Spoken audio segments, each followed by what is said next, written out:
You are watching In Conversation This Week with Micheál O'Hurley.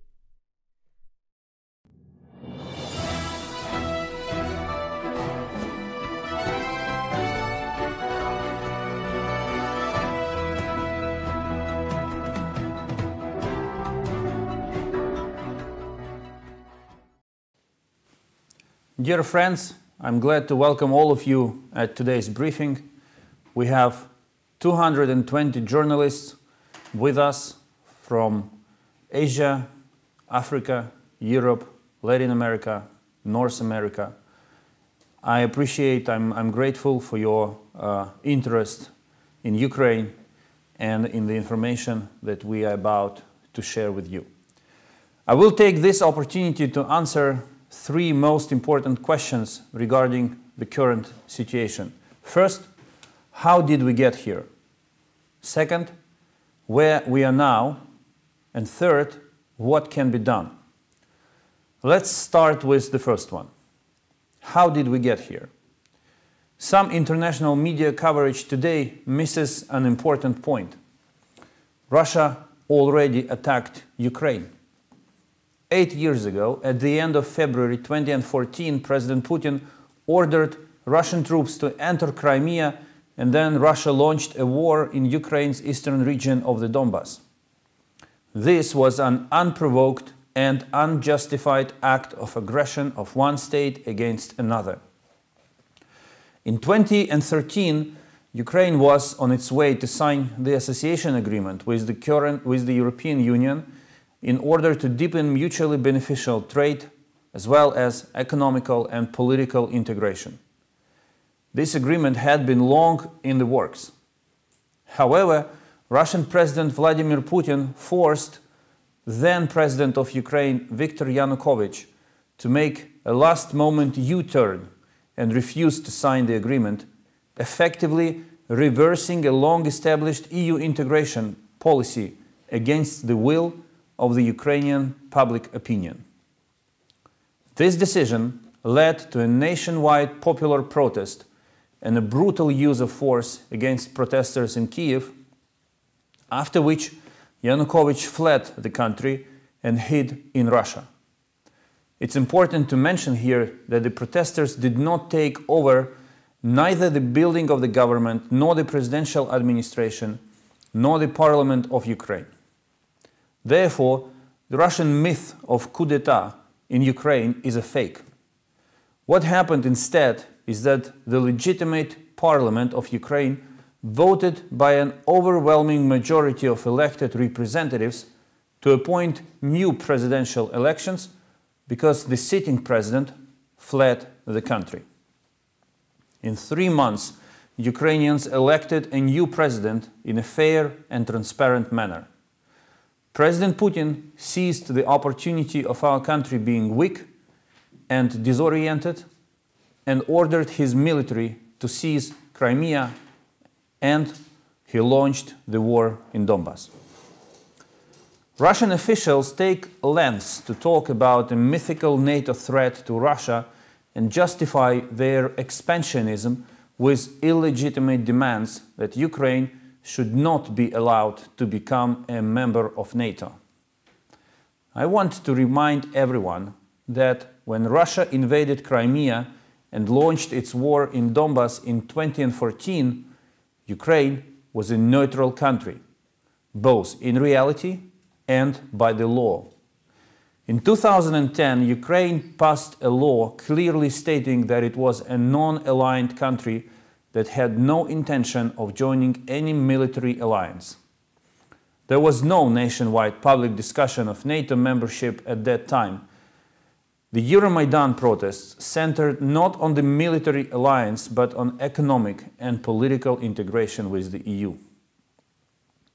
When I now hear the flawed argument that Ukraine's neutrality could make Putin less aggressive, I wonder how.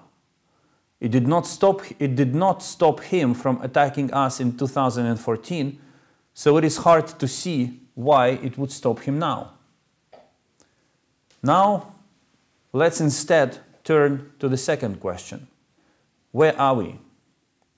Speaking of the wider context, I'm confident that Russia's war on Ukraine and wider Europe will ultimately end when two fundamental issues are resolved.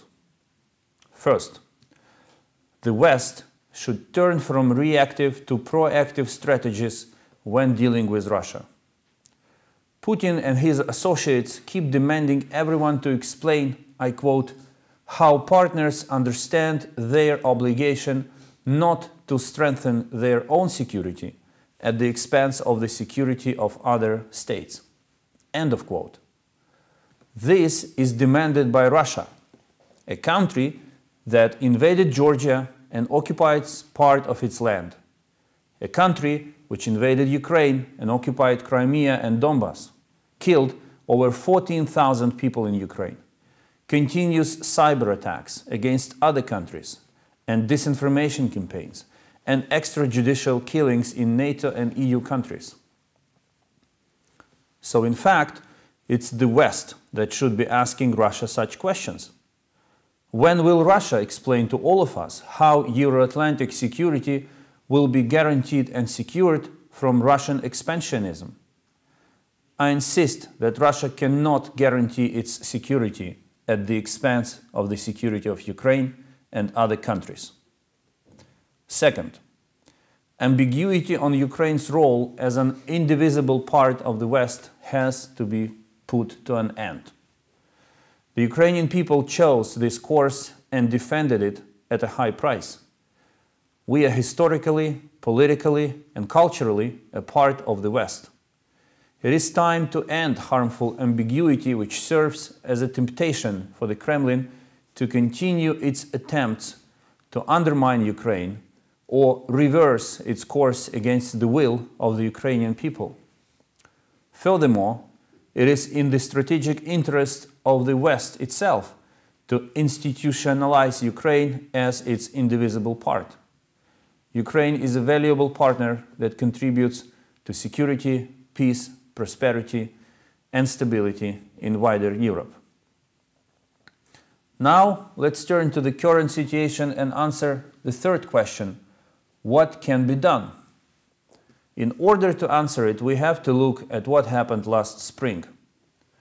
Russia built up its military infrastructure near Ukraine's border and tested the reaction of the West. You remember that spring escalation.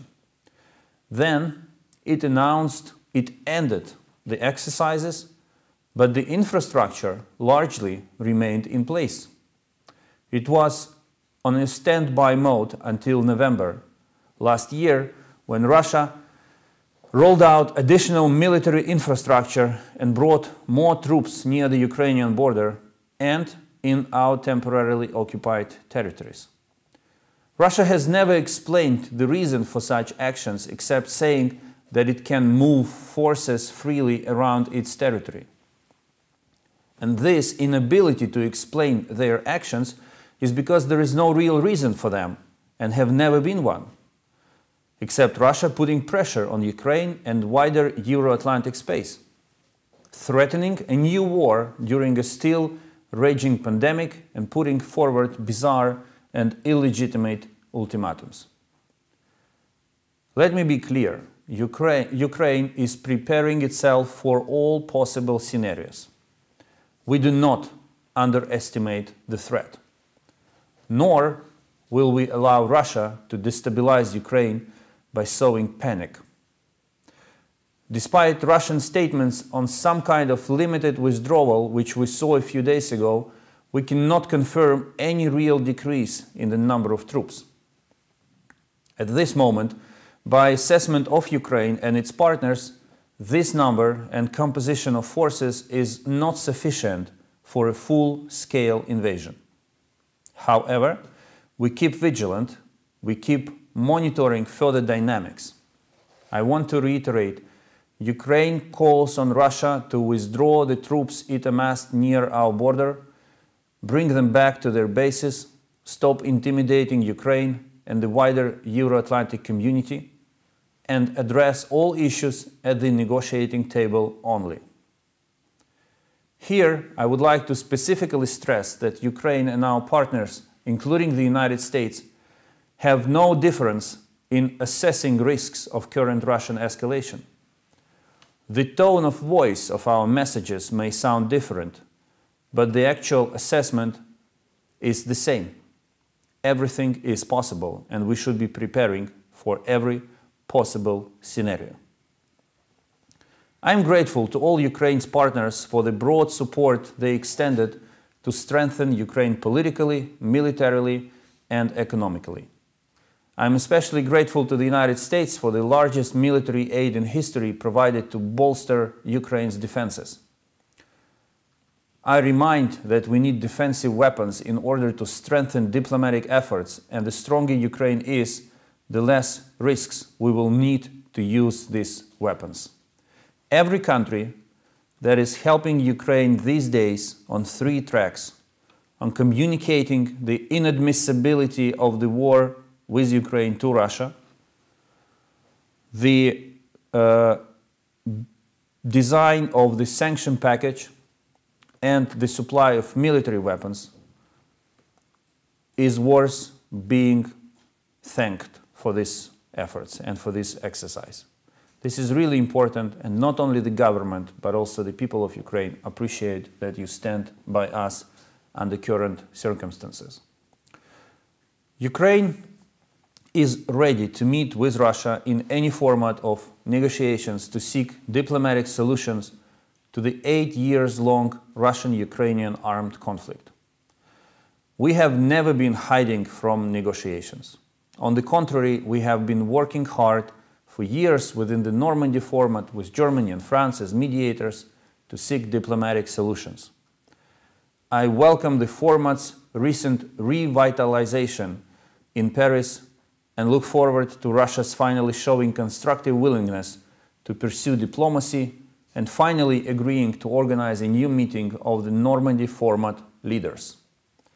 This is why Ukraine and the entire democratic world implement a global strategy of containment and deterrence.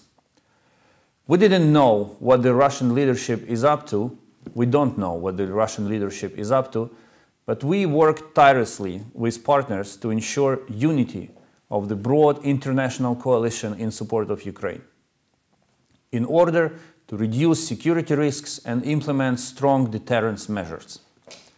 The goal is to let Russian leadership soberly understand that any military adventures are not worth their price. I want to stress that Russia uses not only military force to pressure Ukraine, it also invests heavily in destabilizing our country from within. This includes disinformation, cyber attacks, fake bomb threats, attempts to sow distrust and foment popular unrest, attempts to divide Ukraine and its partners. Russian threats already harm our economy. The government of Ukraine is focused on maintaining financial and economic stability. In fact, we ended 2021 with a record economic indicators, highest GDP in 3 decades, largest export in 10 years, and record high reserves.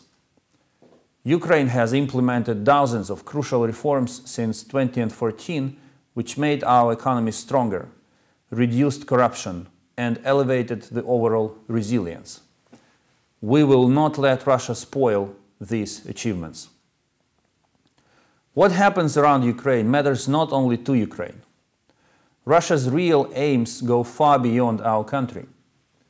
Russia aims to shatter the long-established order in Europe and Euro-Atlantic area, undermine its core principles, and destroy the post-Cold War security architecture that ensured decades of peaceful development and prosperity for all Europeans.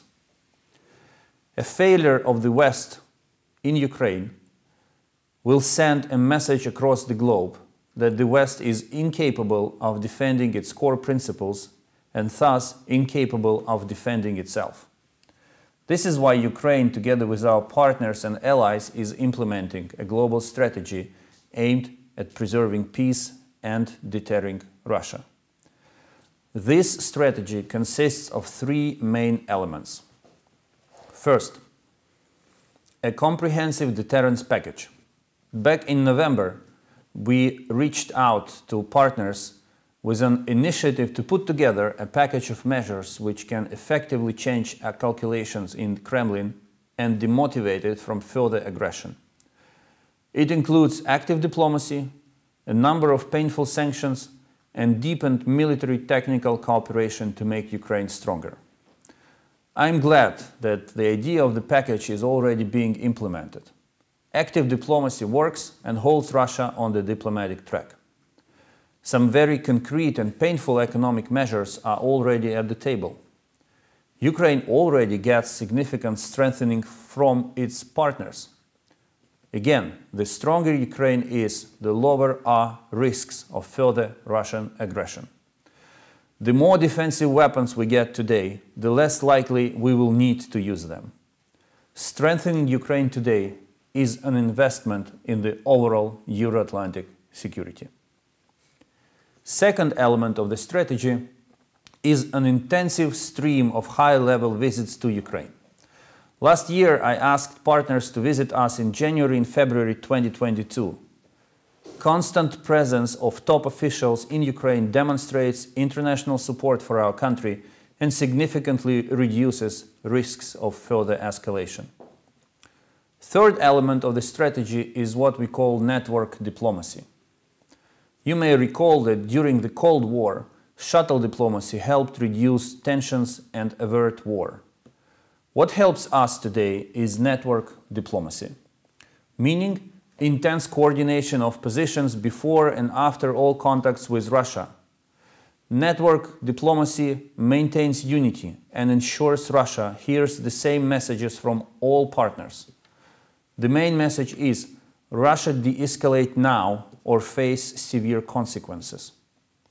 There is nothing that our partners tell Russia that we are not aware of.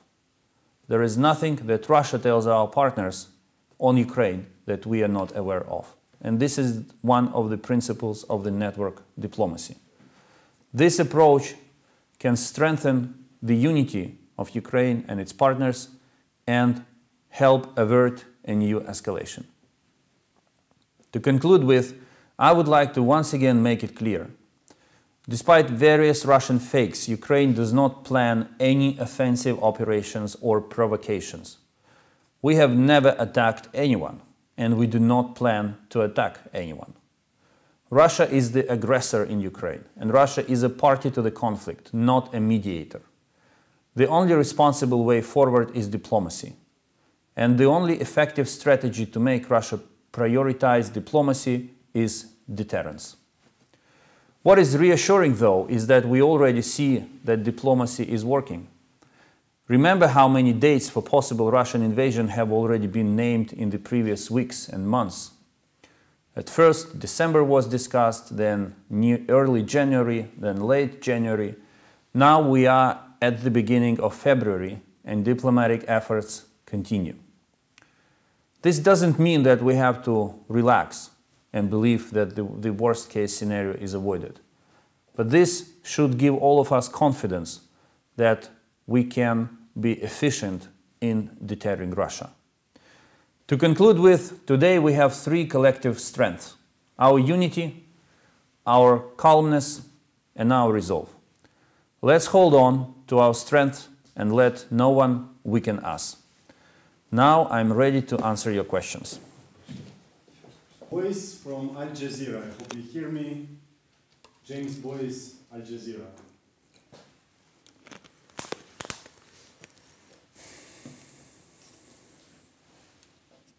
I do hear you. Can you hear me? Yes, just ask your question. Thank you, Mr. Foreign Minister, for doing this. Can you just be clear? You say that it's only the tone of voice which is different from you and the US and NATO, and yet you have just told us that war is not imminent, and yet the Pentagon repeatedly says it is imminent. So there seems to be a difference on that. It's not just tone of voice. You know, in the last weeks, I think a big part of the world is focused on one word only: imminence. Imminent. what does it mean and what it implies. I think we should be less focused on words and more focused on a broader assessment of the situation. And I can only repeat what I said. First, the Russian army concentrated along the border of Ukraine in Russia, the military force concentrated in Belarus, and the military force concentrated in our occupied territories is huge. It puts a lot of pressure on us, but it is still insufficient for a large-scale military operation against Ukraine. Now, of course, there is a possibility for a military operation of a lower scale. That's another concern. That's another risk that we are taking. Or perhaps Russia will limit itself to the use of the threat of force to destabilize the situation in Ukraine without actually resorting to the use of force. That is also a possible scenario. So as we see now, plan A for Russia is destabilization with the use of the threat of force. None of us, neither Washington nor Kyiv nor any other capital, has the luxury to exclude invasion from the list of threats. What we are saying now is that we have to remain rational and properly, in a very reasonable way, assess the sequence or the priority of different threats. And the situation is very complex. When you try to put it in one sentence, you may lose a lot of important details which actually help to take reasonable decisions. That's why I'm calling not to concentrate on one word that has become so popular in recent weeks, but assess the situation in its complexity. Okay, next goes to Adam Parsons from Sky News. Mr. Foreign Minister, thank you very much indeed for arranging this briefing. Russia today told Sky News that the British diplomacy was worthless, and of course President Putin has shown considerable contempt towards NATO allies, certainly publicly. Bear in mind that troops are still in your country 8 years after that annexation. That might look like a failure of diplomacy over the best part of a decade. Why do you have any faith whatsoever in Western diplomats saving your country right now? Well, first, I think it was the best compliment British diplomacy could receive from Moscow. I mean, what you just said. Second, Ukraine learned a bitter lesson. In the end, you can only count on yourself. And that's why we never, I emphasize, never raised the issue of requesting foreign countries to send their troops to fight for us. Since 2014, it's Ukrainian army, it's the people of Ukraine who are fighting. And we defend our land, we defend our people, it's our cause. However, it's much easier to face the Russian aggression when you have a support of friends arranged along the three lines which I mentioned: political diplomacy and political messaging, sanctions and military defense. So in the end, I have full trust in our capacity to defend the country. I have full trust in some of our partners, and the United Kingdom is one of them. I understand that we have to work with a group of partners who need to be convinced to be more active, and they have to understand one simple thing. A difficult situation cannot be solved without making difficult decisions. And whatever the price of deterrence is, the price of stopping the war will be much higher. These are two things which everyone has to take into account. No one owes anything to Ukraine. This is true. But as I said in my opening remarks, what is happening here is not only about Ukraine. The attacks of Russia on the United Kingdom, cyber attacks and the murder that was conducted by Russian operatives in the territory of the United Kingdom, disinformation campaigns and cyber attacks on other European countries, they have nothing to do with Ukraine. They are part of a larger strategy. And that's why I'm saying that what is happening in Ukraine now is important for the entire architecture of Euro-Atlantic security. Let's go to Germany. Michael Backfish from Funke Media.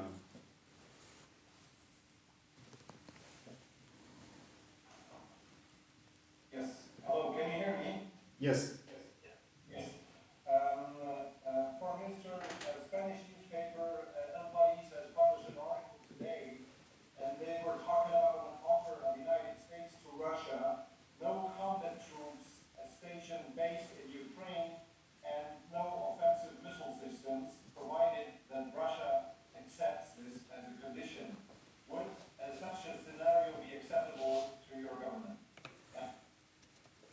Well, I would like to note that while the United States have neither missiles in Ukraine nor their combat units in Ukraine, Russia has both. And if this proposal is accepted on a reciprocal basis, that will imply that Russia has to withdraw.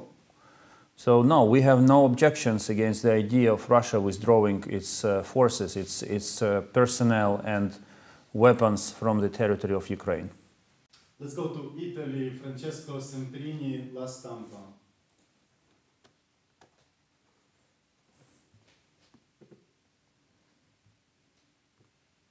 Hello, can you hear me? Yes. Okay, thank you so much, Minister.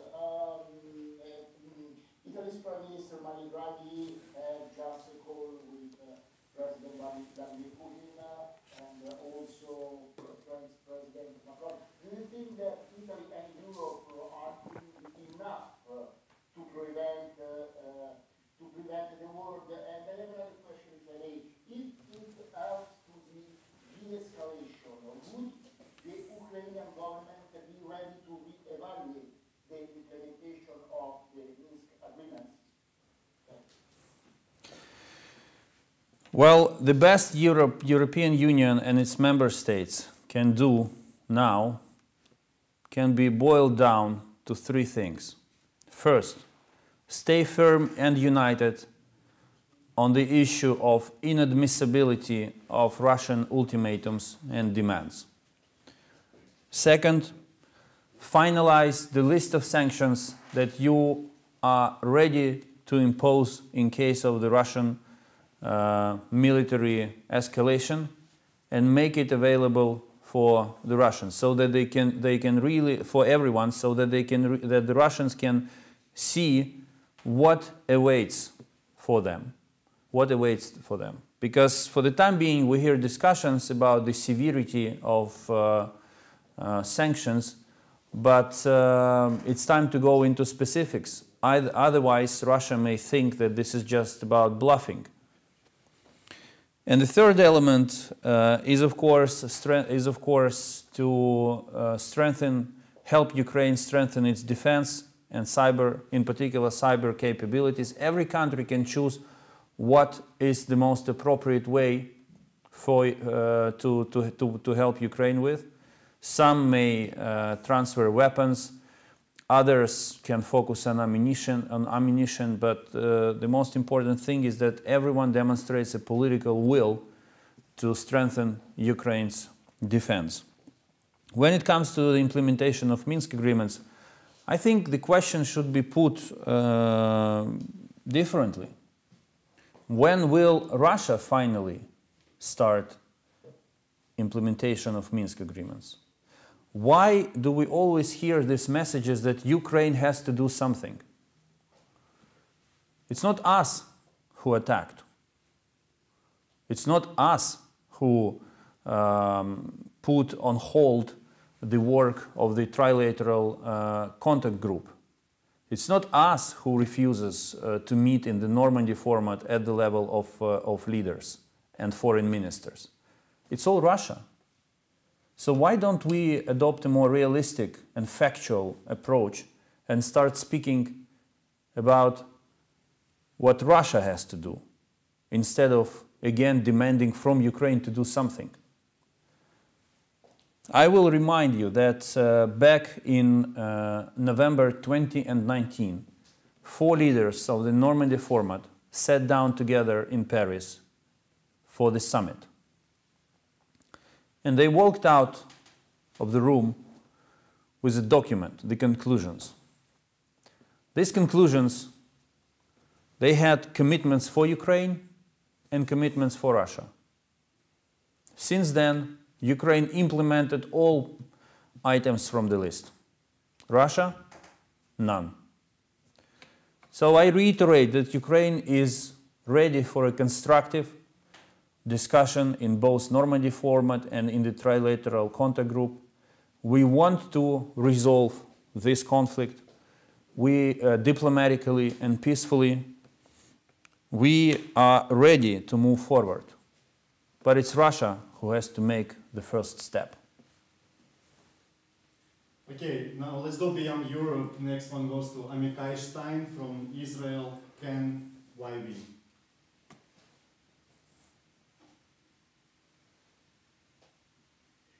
Hello, sir. Thank you very much for giving us this opportunity. My first question is, are you disappointed that Israel, as an ally of Ukraine, is not showing enough support for Ukraine these days? And are you expecting Israel to help you with the cyber defense issues? Because there's a big fear of a Russian cyber attack against Ukraine. And the second question, are you still thinking about the possibility that maybe Israel, because it has good ties between Israel, Ukraine and Russia, might mediate some kind of solution? If Russia is still in Ukraine, it means that everyone has to do more. Ukraine and its partners have to do more to get them out of the country. When it comes to Israel, actually we have a very deep cooperation with them under the current circumstances. And you are right, cybersecurity is one of the issues that is on the table and that we are making progress on. We are also interested in deepened defense cooperation on defense technologies, in particular related to air defense. And yes, we would welcome the effort of Israel to play a role, a diplomatic role between Ukraine and Russia. In fact, I can tell you that we welcome anyone who believes he or she has the political will and capacity to play that role, to step on the stage and to actually do it. Every effort is worth making when it comes to preventing the war. Next one goes to Australian media, Ben Lewis, SBS Australia. Hi there, Minister. More than a week ago, the Australian government urged all of its citizens living in Ukraine to leave the country immediately, and several other Western countries made similar calls in the days that followed. Do foreign citizens need to be leaving Ukraine now, or have these governments acted prematurely? Prematurely. I appreciate the relations we enjoy with Australia and other countries who already took the decision to call on their citizens to leave Ukraine, but this is a premature decision. It does not correspond to reality, and I respect the decisions that they took because they have their own protocols on the security of their citizens. But I would like to note that the absolute majority of countries represented in Ukraine have not made such decisions. There is less than 10 countries who actually decided to do so. I think less than 5 countries who called on their citizens to not to visit Ukraine or leave Ukraine, compared to 129 countries and international organizations represented in Ukraine. Next one goes to you. Hello, Mr. Minister. Thank you for this opportunity. I have a question about foreign countries supporting Ukraine. I can tell you that Georgian Parliament adopted a resolution about Ukraine that says supporting your country. So how important is this kind of resolutions for your country, and what can you say about the Georgian resolution? Thank you. Well, Georgia probably feels better than anyone else what is at stake in Ukraine, and therefore the resolved and focused reaction of your parliament is welcome. We welcome any effort coming from any country, any international organization to keep the situation under control on a diplomatic track. Everything, and I have no doubts that everyone can do something if the political will to do so is there, if the capacity to do that is there. Georgia definitely has both the will and the capacity. Mister, we can take a few more questions. Right? Sure. Okay, then let's go to Siddharth Sibal from Vion, India.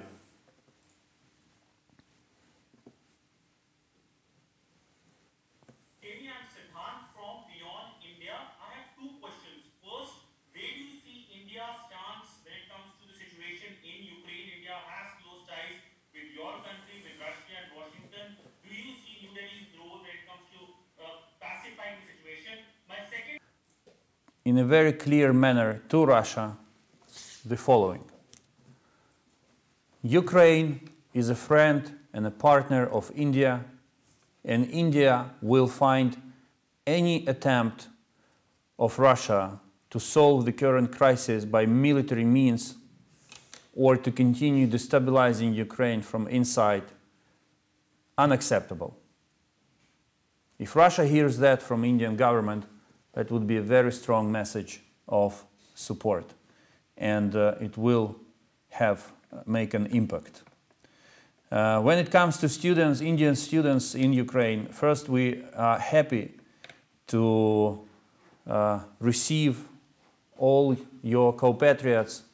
They are great people, and they study all across the country. We really appreciate their presence and their contribution to the life in Ukraine. I can tell them one thing now. There are much more complicated and dangerous places across the world compared to Ukraine. They can feel safe, they can continue their studies, enjoy their life, and be confident in the future. Next one, Tom O'Connor from Newsweek.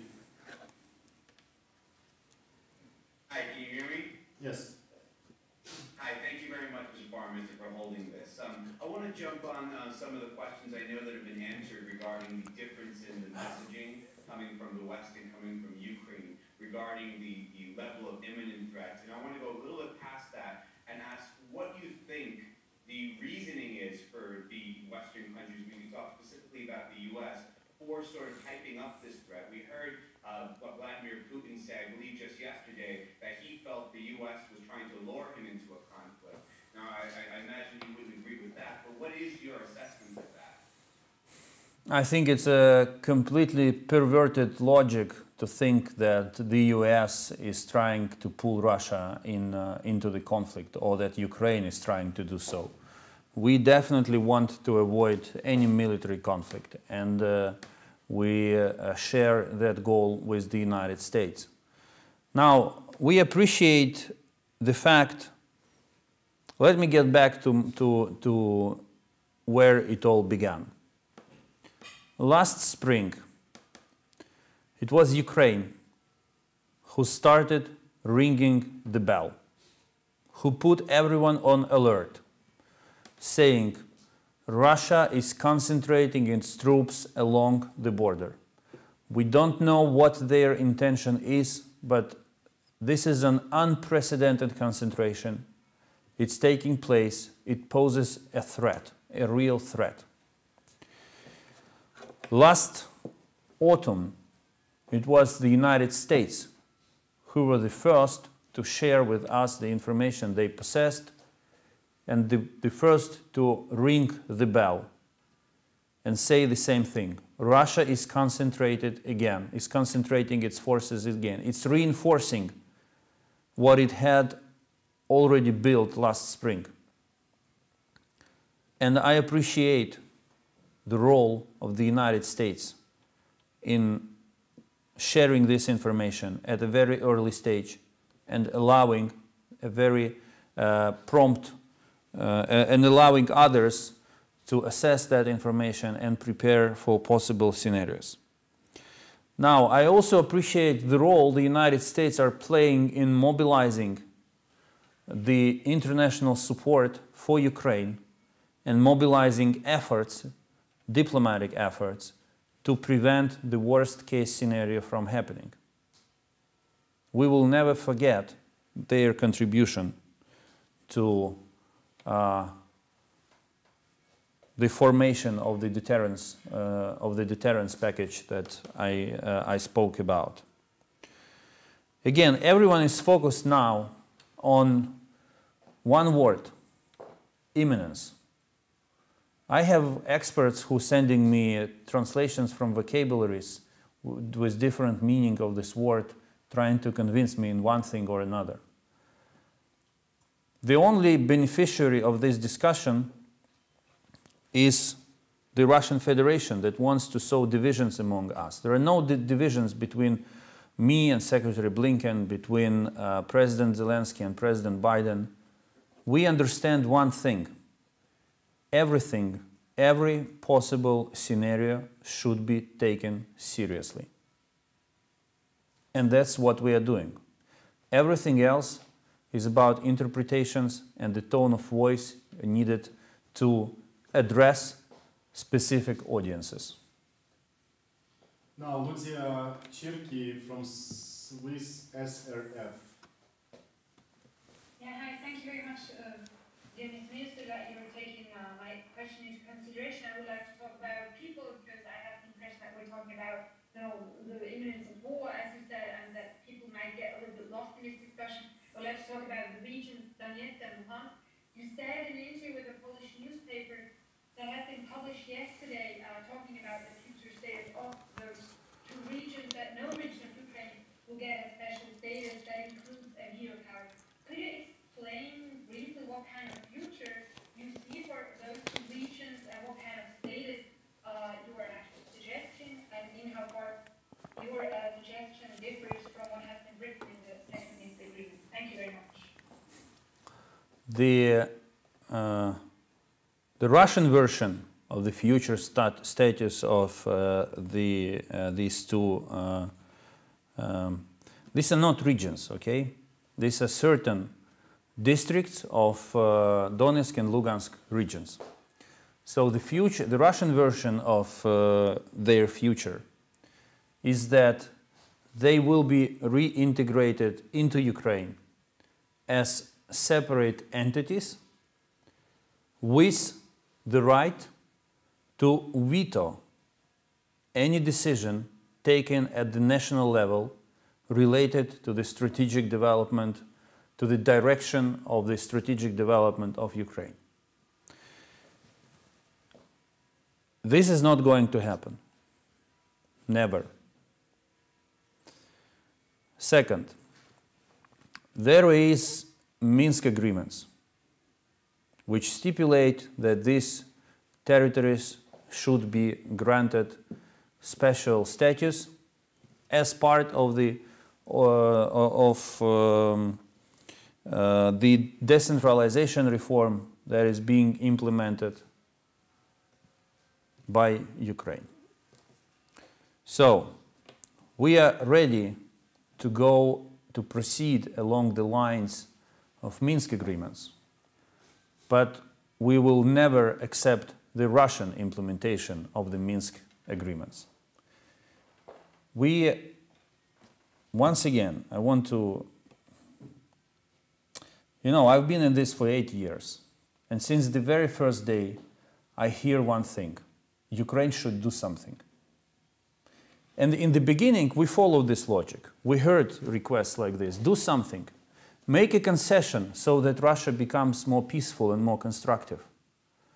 Concede on this to stop Russia, to motivate Russia to be more constructive. It never worked. Never. So while I candidly shared with you the vision of Ukraine related to these territories, which will belong to us after the occupation, I kindly ask you to change the optics and to look at what actually Russia has to do, what Russia has to change in its behavior in order to bring peace and put to an end the killings of innocent civilians and the destruction of their regular life. We all have to think about the people. And we want to protect people. We want to give people a good life. Now it's in the hands of Russia to follow our work. Thank you. That will be it. I have to run. I enjoyed spending almost an hour with you. I sincerely appreciate your attention, your interest in Ukraine. I hope it was helpful, and I clarified at least something.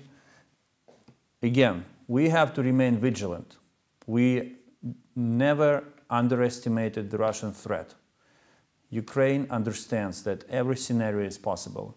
But what we are seeing now is the implementation of destabilization scenario. And there is still room for diplomacy. I hope we will succeed diplomatically. If not, and Russia decides to attack, we will fight. Thank you.